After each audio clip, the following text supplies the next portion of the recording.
창세기 45장 1절에서 8절 말씀을 함께 합독하도록 하시겠습니다. 시작. 요셉이 시중하는 자들 앞에서 그 정을 억제하지 못하여 소리질러 모든 사람을 자기에게서 물러가라 하고 그 형제에게 자기를 알리니 때에 그와 함께 한 자가 없었더라.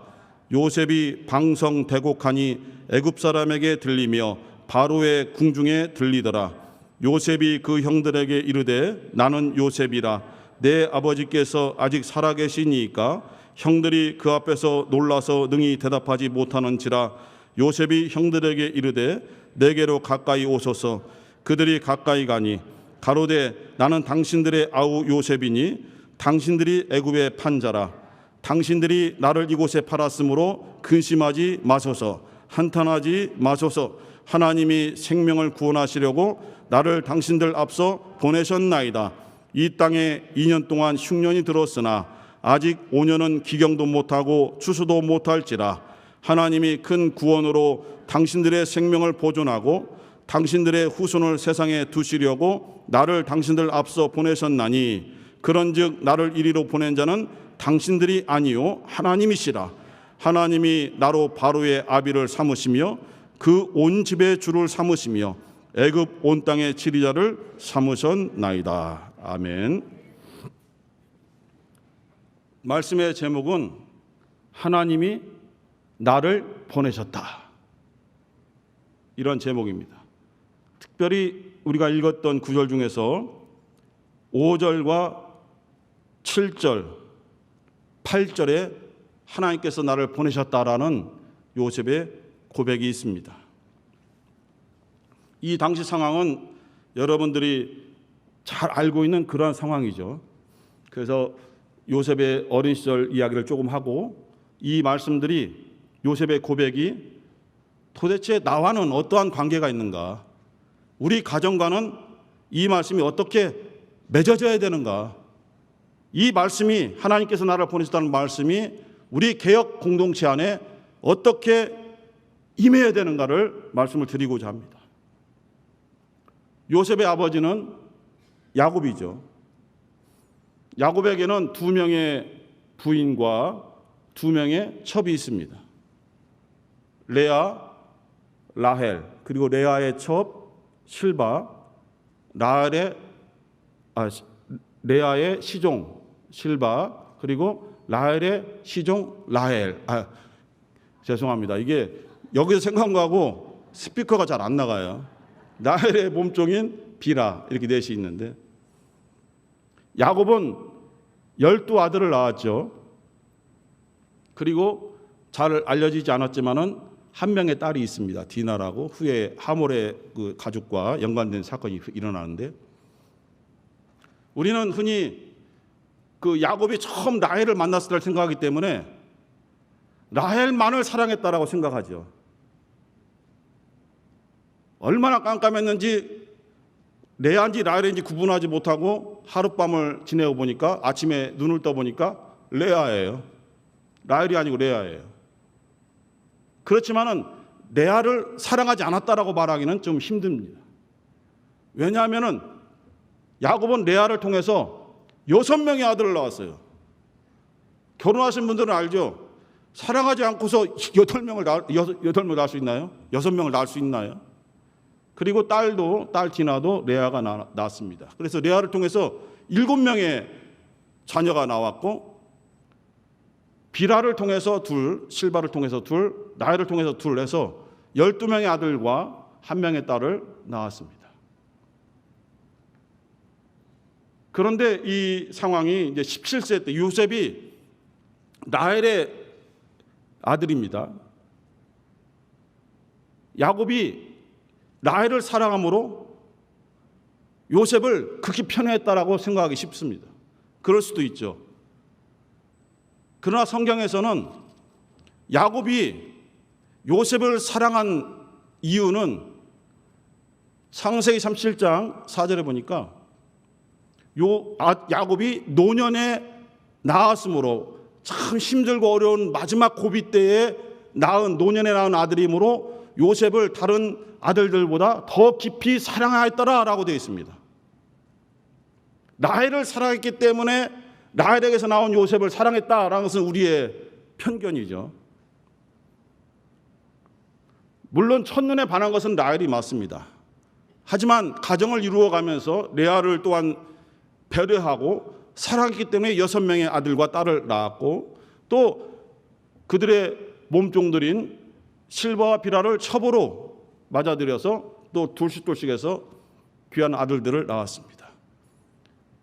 근데 이 요셉을 정말 힘들고 어려운 때에 낳았기 때문에 요셉을 사랑했는데, 그 사랑의 표시가 어떻게 됐냐면은 그에게만 옷을 입혔는데 무슨 색 옷이죠?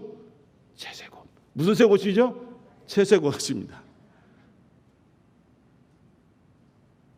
이 이스라엘, 아브라함, 이삭, 야곱의 이 가족은, 이 민족은 유목민족입니다. 양을 치고 한 곳에 정착하지 않고 풀이 있는 곳으로 계속 옮겨 다니는데, 우리가 알고 있는 어떤 선입견처럼 바로 옮기게 되는 것이 아니라 어떤 때는 며칠, 어떤 때는 몇 주, 어떤 때는 몇 달을 옮겨 다니면서 그 엄청난 양들을 먹입니다. 그리고 항상 양들을 지키며 지내야 되기 때문에 노숙할 수밖에 없고 잘 씻지도 못합니다. 그래서 유목민들 보면은 얼굴이 시커멓고 옷이 매우 더럽습니다. 좋은 옷을 입을 수가 없는 거예요. 오히려 나가서 잠을 잘 때에 추위를 막기 위해서 두툼한 것으로 입어야 되는데, 채색 옷을 입었다는 것은 그 일을 시키지 않는다는 거예요. 아버지 야곱이 다른 아들들에게는 양을 치라는 거예요. 양이 엄청 많으니까요. 그러나 요셉에게는 채색을 입혔다는 것은 양을 치는 일을 시키지 않았고 편한 곳에 있어서 아버지의 심부름을 하며 지내게 했다는 거예요. 그리고 또 하나는 창세기 37장에 보니까 그 실바의 두 아들과 비라의 두 아들과 요셉이 함께 지낼 때에 이 형들이 하는 일들이 잘못된 것이 보여요. 형들이 잘못하는 것보다 나 생각할 수 있지만은 그것을 그대로 아버지한테 다 일러요. 아버지, 형들이 게으르고 농땡이 치고 이상한 말을 합니다라고 다 고자질하니까 야곱이 형들을 막 혼내키죠. 형들이 싫어할 수밖에 없죠. 여러분의 형제들 중에서도 꼭 그런 형제들이 있잖아요. 그죠? 다 일러바쳐요. 억울하죠. 그리고 요셉의 별명이 뭐냐면은 꿈쟁이입니다. 유명한 꿈 때문에 꿈쟁이라는 별명이 생겼어요. 꿈쟁이 요셉이라고 하는데, 첫 번째 꿈은 그 밭에서 곡식을 펴서 그 단을 묶지 않습니까? 다 묶어요. 형들하고 같이 묶는데 꿈에 보니까 자기의 단은 벌떡 일어나서 서 있어요. 그리고 그러니까 형들의 그 곡식단은 다 자기 단을 향해서 절을 하고 엎드려져 있는 거예요. 신기하잖아요. 그래서 그 꿈을 참 신기하다고 마음속에 가지고 있으면 되는데 형들 앞에서 그것을 다 얘기했어요. 형들이 화가 나죠. 우리가 너한테 절을 하고 너를 숨긴다는 말이냐 하는 이런 감정이 원래 안 좋은 데다가 요셉을 미워하는 데다가 그런 꿈 얘기를 들으니 더 화가 나고 더 힘이 든 거예요. 어떤 기회가 생기면 반드시 혼쭐감을 내주겠다라고 그렇게 결심하고 있어요. 그런데 꿈 하나를 더 꾸죠. 더 꾸는데 이번에는 더욱더 가관이죠. 형들한테 말합니다. 하늘에 있는 해와 달과 11별들이 자기를 향해서 다 경배하며 절한다는 거예요. 그래서 이거는 우리들끼리 알아서는 안 되겠다. 아버지한테 얘기해서 이것을 혼내켜야 되겠다라고 해서 야곱에게 가서 형들이 다 일렀죠. 야곱이 이번에는 심상치 않아요. 그래서 불러서 나와 너의 모친과 너희 형들이 너를 경배하고 섬긴다는 말이냐? 다시는 이렇게 하지 마라. 혼내키지만은 이러한 구절을 한번 보겠습니다. 창세기 37장 11절 보겠습니다. 창세기 37장 11절 자막에는 나오지 않습니다. 창세기 37장 11절 제가 크게 또박또박 읽어드릴 테니까 못 찾으시는 분들 들으시면 됩니다. 창세기 37장 11절 시작. 그 형들은 시기하되 그 아비는 그 말을 마음에 두었더라. 이 꿈 얘기입니다. 그 꿈 얘기를 듣고 형들이 막 시기하고 미워하고 화를 냈지만은 그 아버지 야곱은 요셉의 말을 마음에 두고 있었다는 거예요. 그 이후에 요셉도 이 꿈을 잊어버립니다. 그냥 신기한 꿈으로만 생각했어요. 그러나 형들도 사실은 마음에 두고 있어요. 무슨 마음이냐면은 어떻게 해서든지 요셉을 골탕 먹이고 요셉에게 해코지를 하겠다는 결심을 하고 있어요. 그것이 이제 그 후에 사건으로 드러나는데, 그런데 이 아버지 야곱은 요셉의 꿈을 경시하지 않고 마음에 잘 두고 있어요. 그런데 신약에 가서 누가복음 2장에 보니까 예수님 12살 때에 사건이 나와요. 예루살렘에 명절을 지키러 올라왔다가 다 끝나고 다시 나사렛으로 갑니다. 그 고향 있는 사람들과 함께 가는데 하루가 지난 다음에야 비로소 예수가 없는 것을 알았어요. 요셉과 마리아가 보니까 예수가 없어요. 아무리 수소문해도 없어요. 그래서 다시 거슬러서 올라가 보니까 예루살렘 성전에서 그 랍비들과 율법에 대해서 주고받고 하는 예수를 발견했어요. 그래서 얘기를 하죠. 그 모친이 예수에게 너는 어째서 우리가 근심할 것을 알지 못하고 우리 가족과 떨어져서 이곳에 있느냐. 그때 예수가 하신 말씀이 뭐냐면 내가 내 아버지 집에 있어야 될 것을 알지 못하십니까? 라고 말을 했어요. 그때 마리아가 그 모든 말을 마음에 두니라 라고 누가복음 2장 51절에 기록되어 있어요. 마음에 두고 있는 거예요. 예수께서, 어린 예수가 내 아버지 집에 내가 있어야 될 것을 알지 못하시나이까? 라고 한 말을 그냥 귀로 흘려보내지 않고 마음에 두고 있는 거예요. 지금 야곱도 요셉의 꿈 이야기를 마음에 두고 있어요. 이거는 하나님이 주시는 것이라는 걸 알고 있어요. 야곱의 일생을 우리가 잘 알지 않습니까? 얼마나 힘들고 어려운 그러한 생활이었습니까? 외삼촌 라반의 집에서 고난받고 약복강가에서 천사와 씨름하여 이스라엘이라는 이름을 얻고 환두뼈가 부러져 버리고, 그리고 예수에게 죽음을 당할 위험을 넘긴 다음에 비로소 하나님께서 자기를 연단시켜 있었다는 것을 깨달은 사람이 바로 야곱이요, 후에 이스라엘이라 불려지는 사람입니다. 이 요셉의 꿈 이야기를 허투루 보지 않고 하나님께서 그의 뜻을 너를 통해서 밝히신 것이라는 것을 알고 있어요. 그러나 그 뜻이 무엇인지를 확실히 알지 못하고 있을 뿐이죠. 어느 날 야곱이 형들이 멀리 떨어져서 양들을 수백 수천 마리를 치고 있는데 궁금합니다. 그래서 요셉을, 채색 옷을 입은 요셉을 너 형들이 있는 곳에 가서 형들이 잘 지내고 있는지 양들을 잘 먹이고 있는지 한번 갔다 와서 내게 말을 좀 전해달라. 정말 답답하다. 이런 말을 했어요. 지금 야곱의 집은 예루살렘 바로 옆에 있는 동네 헤브론에 있습니다. 그리고 형들은 세겜에 있어요. 헤브론에서 세겜까지 거리가 100km가 넘습니다. 그 당시에 KTX라든지 이런 자동차가 있는 것이 아닙니다. 오직 걸어서 간다든지 또 조그만 낙이라든지 이거 탈 수 있을 뿐이에요. 얼마나 오랜 시간을 갑니까? 세겜에 가봤더니 없어요. 왜냐하면 세겜에서 풀을 다 뜯기고 풀이 없어서 다른 곳으로 옮겨간 것을 여러 사람들한테 물어봐서 알게 되었어요. 어디로 갔냐면 세겜에서 20km 떨어진 도단이라는 곳에 갔어요. 그래도 아버지의 그 말씀이 있기 때문에 그곳에서 다시 20km를 또 걸어서 형들을 찾아갈 때에 형들이 멀리서 요셉이 오는 것을 보고 야, 꿈꾸는 자가 온다. 이번 기회에 아버지 집에서 멀리 떨어져 있으니까 이번 기회에 저를 죽여버려야 되겠다 하고 모의를 합니다. 그때 한 말을 보겠습니다. 창세기 37장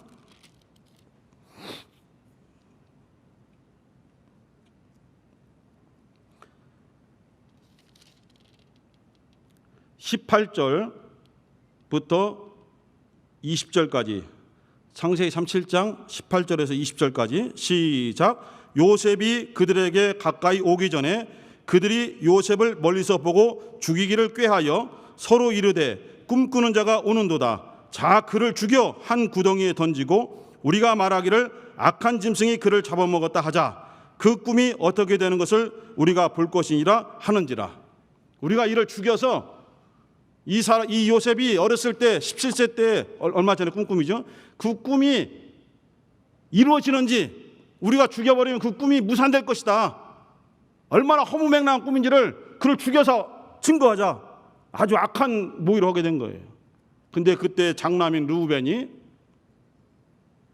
요셉을 긍휼히 여겨서 그를 죽이지 말자. 어떻게 아무리 미워해도 우리의 형제를 죽일 수 있느냐. 다만 채색옷을 벗겨버리고 저 구덩이에 쳐넣어서 그 이후로 우리가 손을 떼어버리자. 그래서 요셉을 구덩이에 집어넣었습니다. 그 구덩이는 깊어서 혼자 나올 수가 없고 물이 하나도 없기 때문에 그냥 놔두면 죽어버리는 거예요. 르우벤은 자기들 손으로 죽이지 말자겠어요.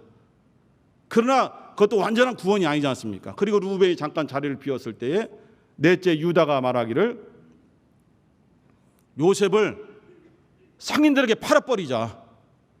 그리고 아버지에게는 이 채색옷에 수염소 피를 발라서 죽었다고 거짓말하자.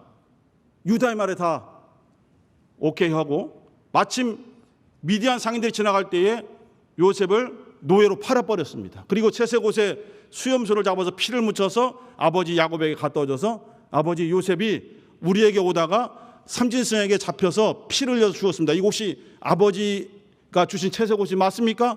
야곱이 그것 때문에 완전히 무너져 내렸어요. 나 오늘이라도 음부에 내려가서 내 아들 요셉과 함께 있고 싶다 하면서 엄청난 슬픔에 빠졌어요. 형들이 위로하고 해도 그들의 위로를 받아들이지 않았어요.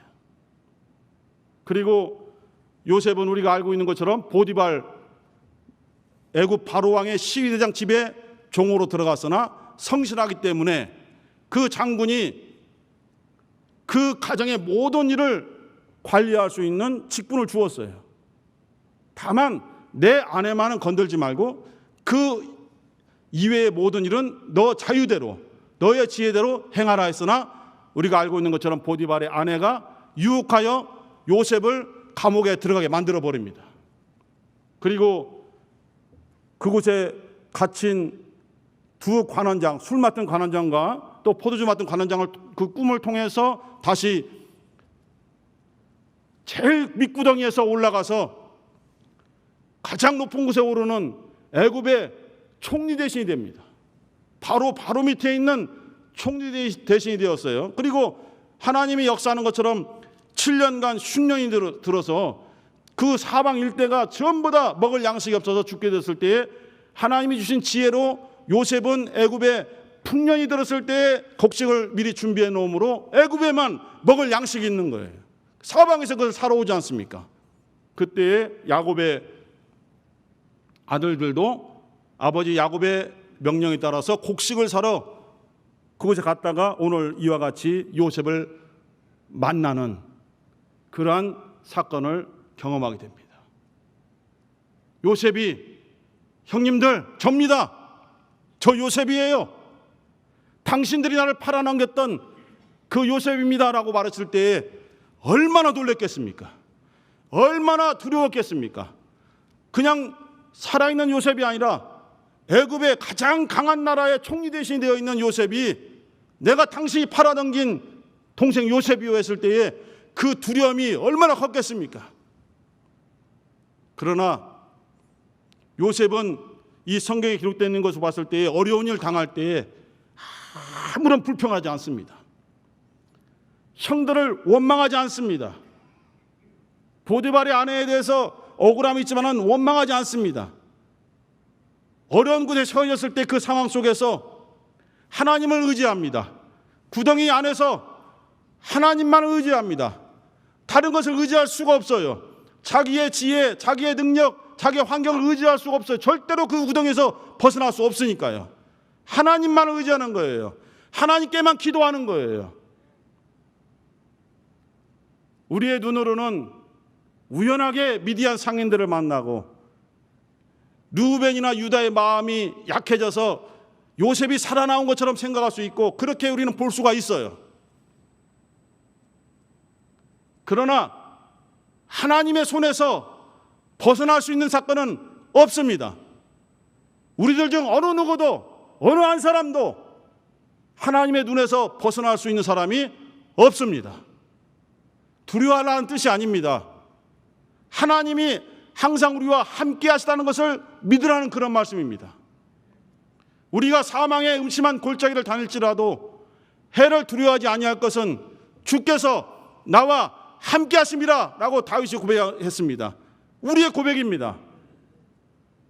환경이 변해진다고 우리가 두려워한다는 것은 환경이 열악해지고 건강이 나빠지고 물질이 무너지면은 하나님이 우리와 함께하지 아니하시는 겁니까?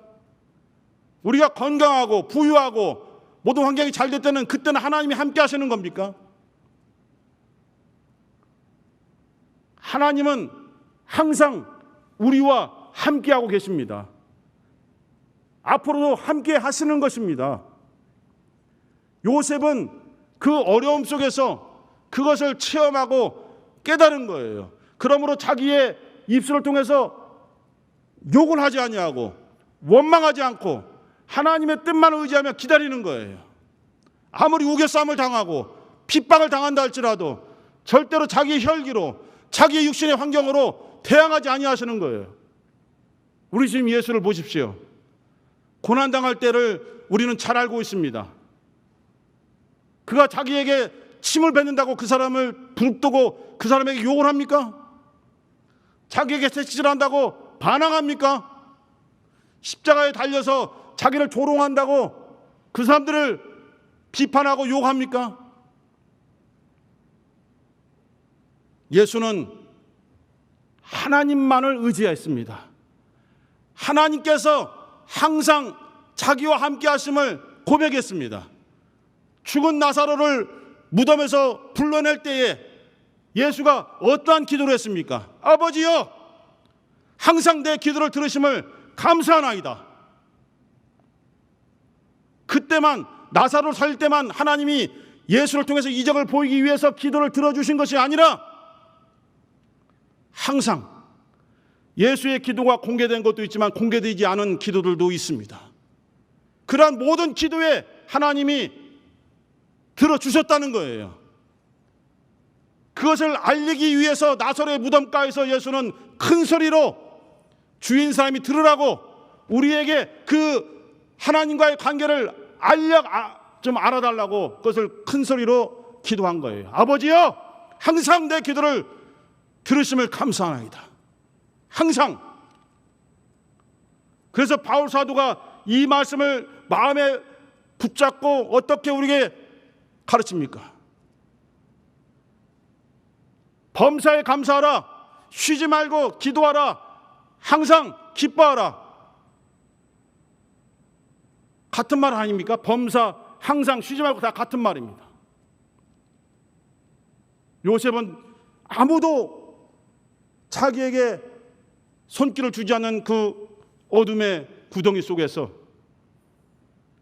그곳에 함께 하시는 하나님만을 의지하며 하나님께서 자기의 손을 붙잡고 꺼내주신 것을 믿고 발버둥 치지 않습니다. 그 현실 속에서, 그 절망의 환경 속에서 그의 마음은 무너지지 않았습니다. 육신은 아무것도 할 수 없는 절망의 상태지만 그 마음은, 그 믿음은 무너지지 않았어요. 보디발 아내의 간교한 유혹을 통해서 감옥에 들어갔을 때에도 거기서 욕하고 전현 때문에 내가 이렇게 했다라고 비판하지 않고 그 감옥 속에서도 성실하게 일을 했어요. 하나님이 보시기 때문이죠. 하나님이 그곳에도 함께 하신다는 것을 믿고 체험하기 때문에 요셉은 자기의 언행심사를 함부로 할 수가 없었던 거예요. 우리가 이 입술을 통해서 남을 아프게 하는 말을 꺼내면 시원해집니다. 시원해지만 그건 잠깐이에요. 엄청난 지워지지 않는 상처가 이곳에 박혀 있어요. 돌이킬 수도 없고 그걸 주워 담을 수가 없어요.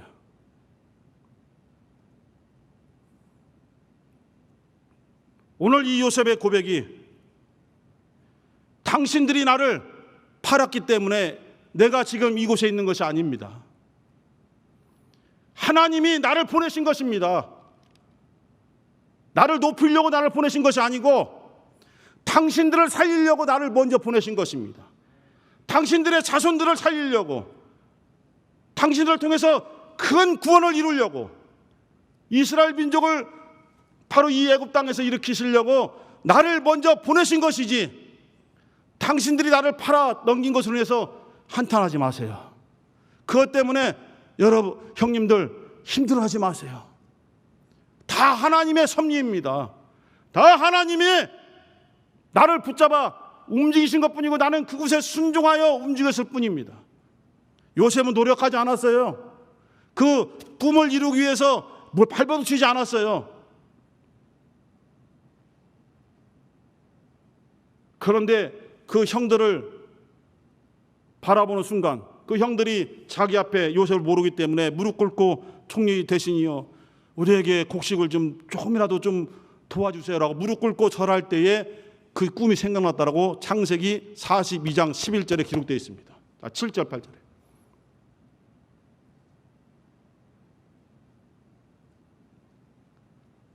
요셉의 그 일생을 보면 힘들죠. 나는 왜 그럴까? 내가 잘못한 것이 없는데 왜 나는 이렇게 종으로 노예로 팔려 이곳에 왔는가? 열심히 사는데 성실하게 하는데 왜 자꾸 나는 감옥 속에 갇혀지고 구덩이에 들어가는가? 생각할 수 있죠. 나는 왜 이렇게 팔려가는가? 내가 원하지 않는데 왜 나는 팔려서 저쪽으로 가는가? 이런 환경에 빠뜨려지는가? 생각할 수 있지만은 요셉은 나는 당신들이 팔았기 때문에 이곳에 있는 것이 아닙니다. 나는 팔려온 것이 아닙니다.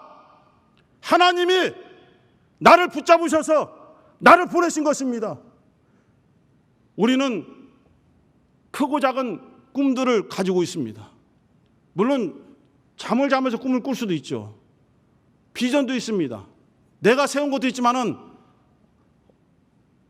잘 인식할 수 없지만은 하나님께서 내 마음속에 주신 꿈이 있어요. 그 꿈이 어떻게 펼쳐질지를 잘 알지 못하고 있을 때도 많이 있습니다. 그 꿈을 이루려고 내가 발버둥 치면은 안 된다는 것입니다. 나의 비전을 이루어가려고 육신적인 노력을 기울이지 말라고 요셉은 지금 말하고 있습니다. 하나님이 붙잡으셔서 하나님의 방법으로, 하나님의 시간으로, 하나님의 환경을 통해서 그 꿈을 이루어 가신다는 거예요. 요셉이 꿈꿨던 그 두 가지 꿈은 요셉의 꿈이 아니었습니다. 하나님의 꿈이에요. 요셉을 통해서 이루고자 하시는 하나님의 꿈이었습니다. 하나님은 지금 우리들을 너무너무 사랑하시죠. 주님께서 제자들을 사랑하시되 끝까지 사랑하시느니라라고 요한복음 13장 2절에 기록되어 있습니다. 정말 끝까지 사랑하세요. 배반해도, 예수를 미워해도 주님은 끝까지 사랑하세요. 그러면서 이런 말씀을 주셨어요. 너희들이 나를 택한 줄 아느냐? 아니다. 내가 너희를 택하여 세웠나니, 내가 너희를 택하여 세운 것이야. 마가복음 3장 13절에 주님께서 각 사람들을 불러 12 제자를 일으키실 때 자기의 마음에 원하는 자들을 부르셨다라고 되어 있습니다. 주님이 우리를 부르신 거예요. 주님이 우리를 택하신 겁니다. 주님이 우리를 세우신 거예요. 우리는 지금 너무 오랫동안 힘든 개혁이라는 틀 속에서 엄청난 상처를 받았어요.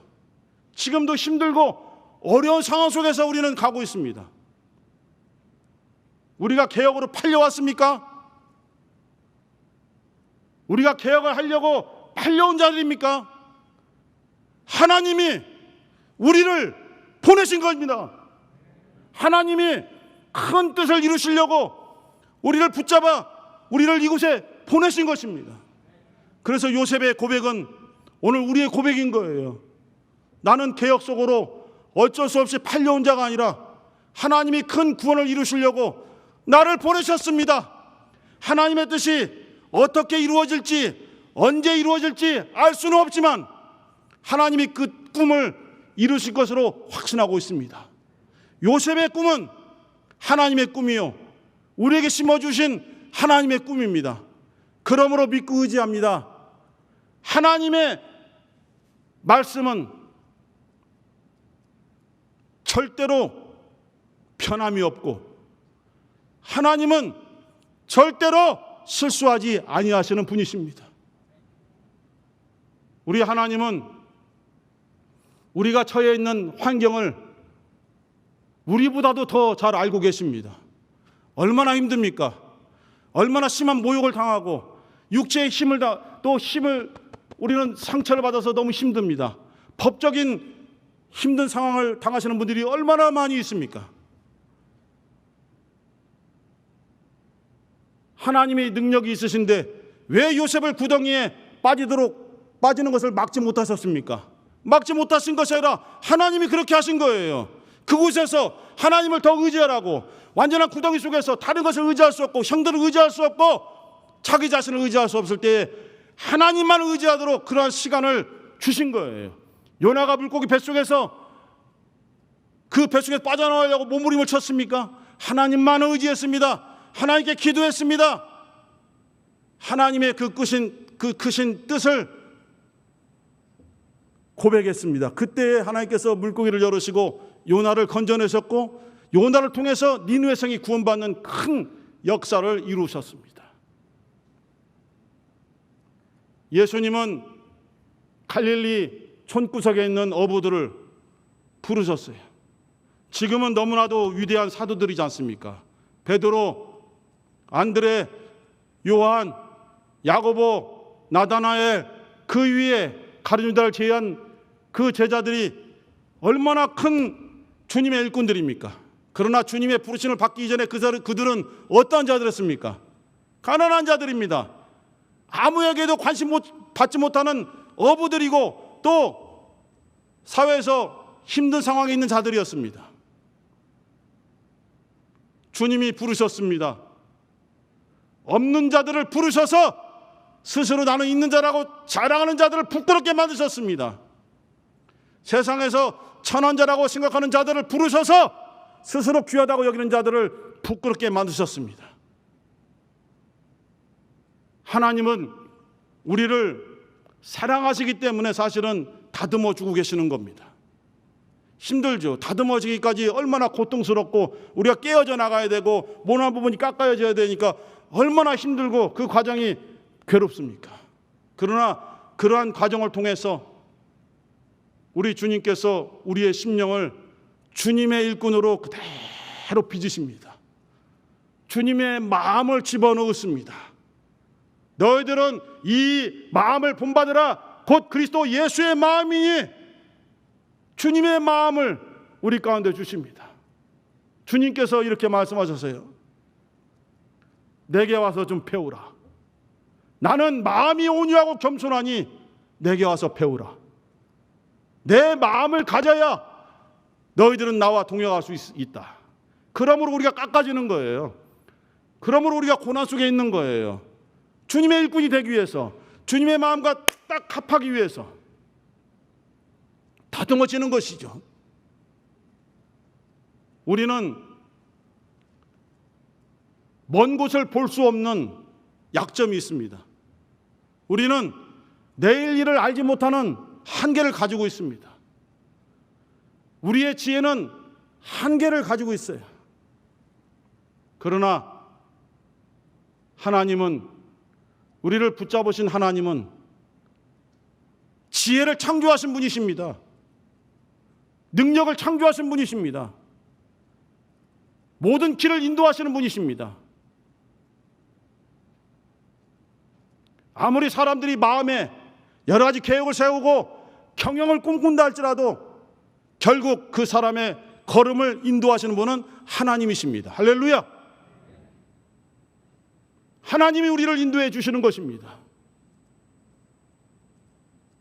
요즘의 상황이 점점 더 힘들어져 가고 있습니다. 여러 가지로 힘든 상황 속에서 코로나19의 그 여러 가지 억압과 제한 속에서 우리가 탈피하여 큰 힘을 내고 믿음을 세우기 위해서 성도들 서로 격려하고 개혁의 모든 뜻을 다시 하나로 하기 위해서 근본 여름 수련회 7월 31일 주일을 다 함께 주일로 하나님 앞에 기도하여 세우고 추진하고 있는데 점점 상황은 악화되어 가고 있습니다.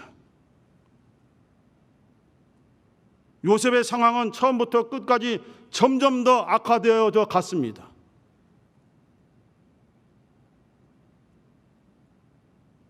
저절로 불평이 나오고 저절로 비판이 나오고 저절로 다른 사람을 정죄하는 이 생각이 떠오를 때가 참 많이 있습니다. 그러나 여호수아와 함께 여리고성을 도는 이스라엘 백성들에게 하나님께서 명하신 말씀이 떠오르는 거예요. 입을 다물라. 힘든 상황 속에서 한 걸음 한 걸음이 얼마나 고통스러운지 잘 알고 있다. 여리고성이 너희들의 힘과 너희들의 기술과 너희들의 전투력으로 무너뜨릴 수 없다는 것을 내가 더 잘 알고 있다. 그러니 말을 하지 마라. 그런데도 너희들에게 여리고성을 돌라는 이 방법을 내가 너희들에게 제시한 것은 나는 할 수 있기 때문이다. 사람으로는 할 수 없으되 하나님은 하실 수 있느니라. 아멘. 그 단순한 주님의 말씀이 좋은 말이다가 아니라 우리의 심령을 찌르고 우리의 심령에 새겨지는 능력의 말씀이 되어야 맞는 것입니다. 여전히 내 속에 내 생각이 가득 차고 내 지혜가 가득 차고 내 계획이 가득 찼을 때에 과연 주님의 계획이, 주님의 방법이 내 안에 자리 잡을 수 있을까요? 힘든 것이지 않습니까? 우리는 너무 잘하고 있습니다. 심지어 다른 사람의 말도 듣지 않는데 내가 일을 추진할 때에 어떤 때는 부모님의 말씀도 듣지 않는데, 그러나 하나님은 우리에게 주님의 말씀을 주셨어요. 주님의 마음을 주셨어요. 주님은 나는 내 자의로 말하지 아니하고 아버지께서 내게 주신 말씀을 너에게 명령한다. 왜냐하면 아버지의 명령만이 너에게 영생의 능력을 주기 때문이다라고 요한복음 12장 49절로 50절에서 말씀을 주셨어요. 주님은 자기의 생각을 말하지 않았어요. 하나님의 아들이시지만, 그리스도이시지만은 자기의 계획을 주장하지 아니하시고 매일 기도하면서 아버지께서 함께 하심을 체험하고 아버지여 항상 내 말을 들으심을 감사합니다라고 고백할 정도로 매일매일 하나님 앞에 기도하고 하나님의 응답을 받고 그렇게 순종하면서 하나님 아버지의 계획에 따라서 철저하게 순종하며 하나님의 뜻을 이루어 가셨고 마침내 이루셨어요. 우리 사랑하는 개혁성도 여러분, 여러분의 속사정을 아무리 가까이 있는 우리들이 평상시 보고 기도해 주지만은 마음속을 잘 알지 못합니다. 그래서 때로는 섭섭하기도 하고 서운하기도 하고 어떤 때 미웃기까지 해요. 그런데 하나님은 너무너무 잘 아세요. 우리들의 생각, 왜 이런 생각을 하고 있을까? 왜 이런 마음을 가지고 있을까? 왜 이런 미움이 생겨났을까? 그 원인까지도 알고 계세요.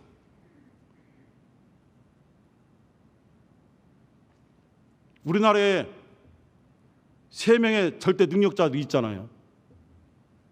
상담의 능력자 오 선생님. 우리는 언어를 모르지만은 이상하게 그 사람만 가면은 그 반려견들이 바로 행동이 교정되는 강 선생님. 어떠한 재료든지 맛있게 만드는 그 백 선생님도 있잖아요. 그런데 하나님은 우리를 너무 잘 아시기 때문에 하나님의 손으로 우리를 붙잡으시되 어떤 때는 강권하신다는 말도 있어요. 하지만은 강제로 하시지 않더라고요. 억지로 하지 않더라고요. 계속 하나님은 그러한 능력이 있지만은 강제로 하실 수 있고 억지로 시킬 능력이 있지만은 그렇게 하지 않고 계속 우리를 설득하더라고요. 설득이에요. 네가 했으면 좋겠어. 마리아야, 네가 성령으로 잉태했으면 좋겠어. 못합니다. 저는 사내를 알지 못해요. 못합니다. 우리 같으면 어떻게 해요? 너 말고 또 없는 줄 알아? 이렇게 나가죠. 그러나 설득합니다. 마리아야, 너의 친척 엘리사벳 보아라. 그도 아이를 낳지 못하는 여이지만 하나님께서 역사하시니까 지금 잉태한 지 6개월이나 됐어. 너 불가능하지? 처녀가 성령으로 잉태되는 아기를 잉태하는 건 불가능하잖아. 그러나 하나님은 무엇이든지 하실 수 있는 분이야 라고 설득하니까 거기서 마리아가 다 완전히 하나님 앞에 자기의 모든 것을 내려놓고 저는 주님의 계집 종이오니, 뭐예요? 종은 뭐예요? 당신은 나의 주인이니까 주인이 원하시는 대로 저는 순종합니다. 주의 말씀이, 주인의 말씀이 내게 그대로 이루어지기를 원합니다 라고 딱 고백하잖아요. 설득하더라고요. 우리에게도 얼마나 주님께 설득하시는지 몰라요. 다만 우리가 지금 우리 하나님께로부터 설득당하는지 그것을 잘 알지 못할 뿐이에요. 아, 왜 귀찮게 하세요? 나는 한 번 안 하면 안 한다는 사람이야. 그러나 하나님은 그분을 감동하세요. 그 완악한 사람이 무너지는 것을 우리는 여러 번 봤어요. 여러분의 가정에서 나는 절대로 예수 안 믿어 하던 사람들이 정말 하나님의 설득으로 예수를 믿고 장로님 되신 분들도 있어요. 권사님 되신 분들도 있고. 얼마나 하나님의 그 사랑이 깊은지 알 수가 없어요. 우리는 하나님께서 우리를 향하신 그 사랑의 뜻을 놓쳐서는 안 될 것 같습니다. 힘들고 어려울 때에 또 이곳에 모인 우리 사랑하는 성도들과 함께 유튜브를 통해서 각 처소에서 함께 하시는 우리 성도 여러분, 그리고 우리 성도가 아닐지라도 우리 성락개혁 모든 예배 가운데 함께 하시는 유튜브 우리 동역자 여러분, 하나님이 지금도 여러분의 각각 처한 환경 속에 함께 하십니다. 하나님이 여러분들을 통해서 주신 꿈을 하나님이 어떻게 이루어 가시는지 순종만 하시기 바랍니다. 절대로 하나님의 뜻을 앞서가지 마시고 하나님께서 여러분들을 설득해 가실 때에 아멘, 하나님이 나를 보내셨나이다, 이러한 고백으로 순종하실 때에 우리의 개혁은 하나님의 뜻대로 하나님이 이루어 가실 것입니다. 할렐루야. 이 시간 우리 함께 기도하실 때에 말씀을 통해서 내게 주시는 하나님의 뜻을 마음에 새기면서 그 말씀들을 기도 제목으로 삼고 기도하시고, 또 여러분들의 개인적인 기도 제목들이 있지 않습니까? 또 방언도 있지 않습니까? 우리가 한 30분 동안 기도하실 때에 충만한 마음으로 큰 소리로 하든 작은 소리로 하든 정직한 마음으로 저는 하나님만을 의지합니다. 저는 지금 요셉이 빠져있는 구덩이 속에 있는 것 같습니다. 그러나 저는 좌절하지 않고 절망하지 않습니다. 하나님이 지금 저와 함께 하시기 때문이죠. 저는 감옥 속에 갇혀있는 요셉과 같다고 생각합니다. 아무것도 할 수 없고 다 족쇄를 채워놨습니다. 그러나 하나님이 그 상황 속에서 함께 하신다는 것을 믿고 의지합니다. 하나님께서 도우시고 하나님의 뜻을 저를 통해서, 연약한 보잘것없는 저를 통해서 이루어 가시기를 기도하며 순종합니다. 우리 주여 두 번 부르시고 간절한 마음으로 기도하겠습니다.